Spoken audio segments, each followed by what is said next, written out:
Thank you. In what I do for a living, I do a fair amount of public speaking, but this is quite different. I'd like to start with a reminder that Bill Webb told me, and that is brevity is the soul of wit. So I'm going to try to keep my comments somewhat abbreviated. First, I'd like to thank the leadership of the Congressional Fire Service Caucus, certainly the majority leader, and I think one of the reasons that he's actually being nice to me is in 1978, he was running for lieutenant governor of the state of Maryland, and I was underage and unable to vote, but actually walked precincts for him. And I think that's the only race that Steny ever lost since the last time I walked precincts for him. But certainly Steny, Peter King, and the other leadership, Senator Carper, who's also here tonight, the job they do on behalf of firefighters in terms of their advocacy is great. Certainly the Congressional Fire Service Institute's Board of Directors, Bill Genoway, my very dear friend, the National Advisory Council, which I've been privileged to chair, and the staff led by Bill Webb just do an exceptional job. And I do want to echo the majority leader's comments concerning Motorola. They've been a stalwart supporter of CFSI over the years and continue to be a major partner in the fire service.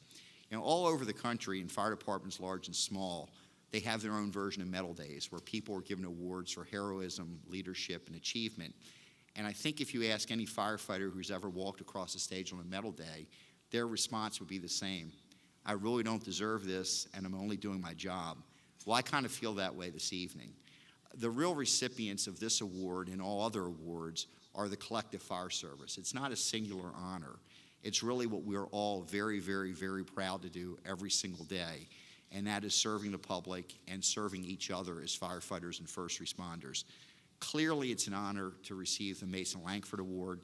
He really epitomized all that was best in the fire service.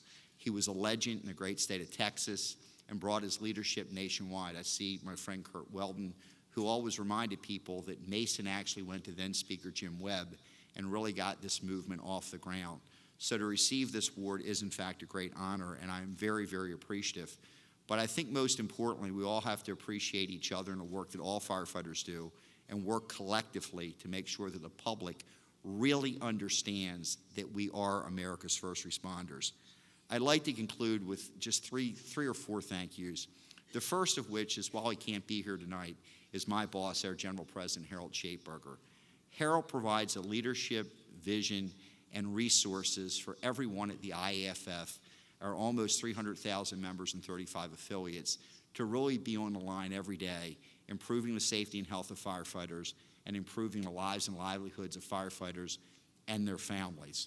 And that is very important. Secondly, to the men and women whom I've been privileged to work with, first at the International, led by our Chief of Staff, Pete Gorman, a retired New York City firefighter, fire captain who served as president of that local, and all my colleagues at the IAFF who are there every day for all the right reasons, and that's making sure that America's firefighters are served. And equally as important to the folks I serve with in Baltimore County and Maryland State, all of our affiliates out in the Maryland State and DC professional firefighters. And lastly, of course, personally is my family. My wife Rachel and daughter Renee are here. They're in the room having a 4-year-old. She sometimes is not amenable to these long dinners, but I'm delighted that they're here. They make it worthwhile going home every day.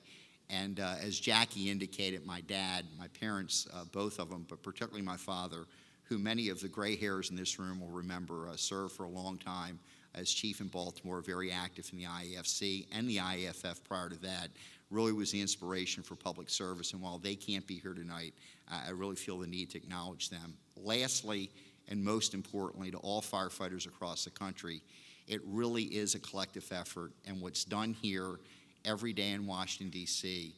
is very important, whether it's a Fire Act, SAFER, but collectively, whether Democrat or Republican, liberal, conservative, or moderate, the voice of firefighters are heard on Capitol Hill, and if we're not, our communities will suffer. So personally, I will say thank you, and I look forward to, for many, many, many more years, working on behalf of America's Fire Service. Thank you very much.